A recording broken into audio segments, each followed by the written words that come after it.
What's up guys, it's J&A Exotics and welcome back. So today we're going to be talking about Mourning Gecko care. So without any further ado, let's jump into it. Hey, before we begin, if you guys want to support the channel, make sure you smash that subscribe button.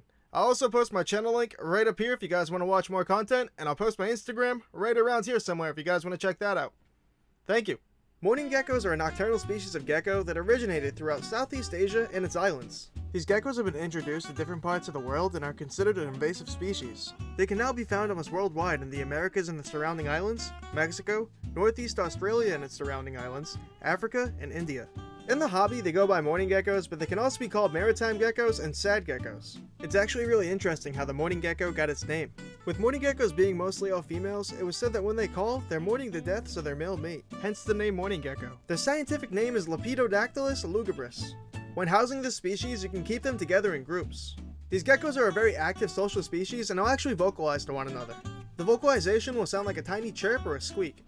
A 10-gallon or a 12x12x18 tank is suitable for several geckos. Mourning geckos will thrive in a bioactive setup with live plants, branches, and plenty of places to hide.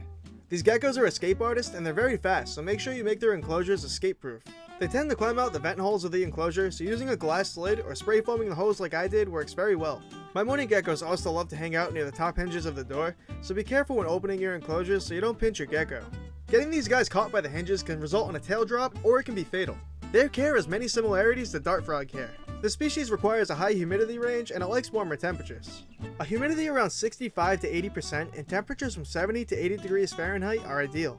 Misting the tank several times a day will help achieve this high humidity. The mourning geckos will also drink the water droplets after you mist the tank. When it comes to their diet, they thrive off of fruit flies and appropriately sized crickets.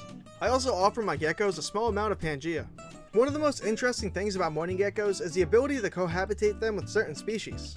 Now many people frown upon cohabitation with different species because of stress, spreading of disease, aggression between the two species, and the constant competition for food.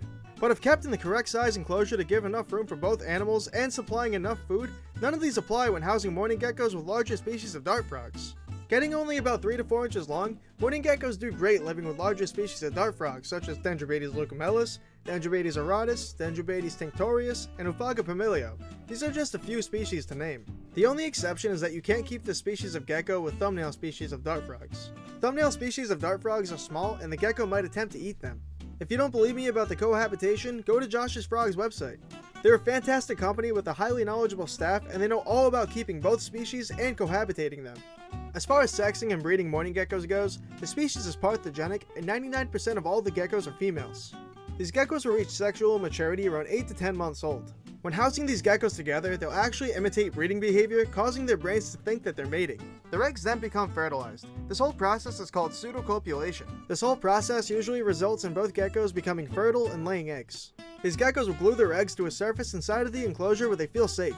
Once the eggs are laid, they'll hatch at room temperature in about 2 months. Mourning geckos also live 10 to 15 years of age. Thank you so much for watching. If you guys want to support the channel and subscribe, I'll post that right up here. Or if you guys just want to go and watch more content, I'll post that right up here. Thank you.